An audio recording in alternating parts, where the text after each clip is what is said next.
of our commentary box position here, which is about halfway down the main straight. It's heaving down there on the first couple of rows. They're all trying to catch a glimpse of Spanish motorsport royalty, aren't they, with Marc Marquez on pole position for the 75th time in his MotoGP career. Third time he's been on pole in the Premier Class here in Jerez, 2014, and most recently in 2024 when he took his first Ducati pole position. Then, of course, on that occasion he was riding for the Gresini Ducati squad. The orchestra getting prepped and ready for the Spanish national anthem, which we'll hear very, very shortly. Front row of the grid, then his first front row in 15 rounds since the Sachsenring in Germany last year for LCR Honda rider Johann Zarco. Vast experience, that coming to the fore in those damp conditions in Q2 yesterday. Just talking to our Dutch TV colleagues. What do we think, Lewis? How long can he hang in there? He felt more confident today with the medium rear tyre than his potential on the soft when dry in yesterday's sprint.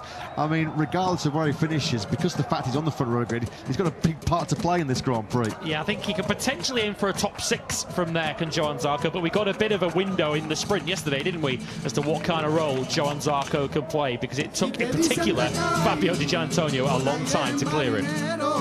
Donde rompe la ola, tiritita, olero caletero, derrama tu son y que te debe la viña tarmentinero, derrama tu son y que te debe la viña tarmentinero, tiritita, tram, tram, tram, tiritita, tram, tram, tram, tiritita, tram, tram, ay, tiritita, tram, tram, tiritita, tita, tita, ta, ta, ta, ta, ta, ta, ta, ta, tiritita, tram, tram, ay, tiritita, tram, tram, tram.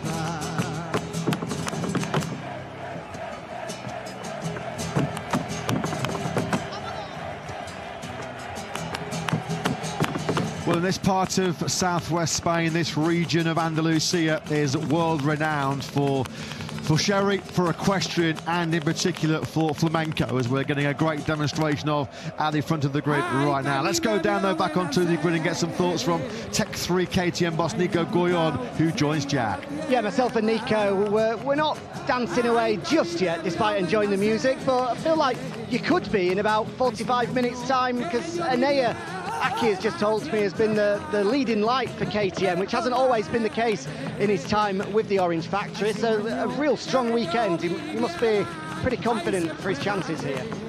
Yeah, it's true. We're pretty delighted to have him so high on the grid. It's clearly the first time of the weekend that we are so high in the grid.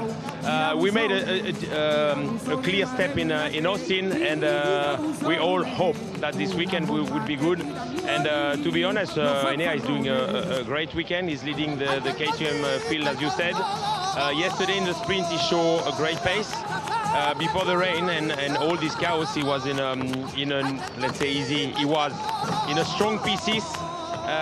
So we just hope he's going to reproduce this performance here, and we're hoping for a strong result here.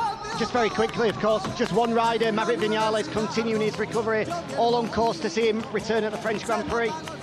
Well, Maverick is recovering good. His mobility is right now at his maximum. Now he needs to build up his strengths. The target is to use all the Red Bull facilities. They have a great facility, so we want to use as much as we can to try to recover the strengths. And obviously the target is to be at Le Mans, but we have to evaluate the situation day after day. Fingers crossed. Cheers, Nico. Thank you. Thanks, Jack. Thanks to Tech 3 KTM boss Nico Goyon. Yeah, just a little bit of housekeeping, as mentioned there by Jack. We unfortunately are missing Maverick Vinales here this weekend. Obviously withdrew over the Austin Grand Prix in Texas after they discovered a screw had worked loose from the shoulder operation he'd had last July after a big Q2 crash in rain conditions at Germany.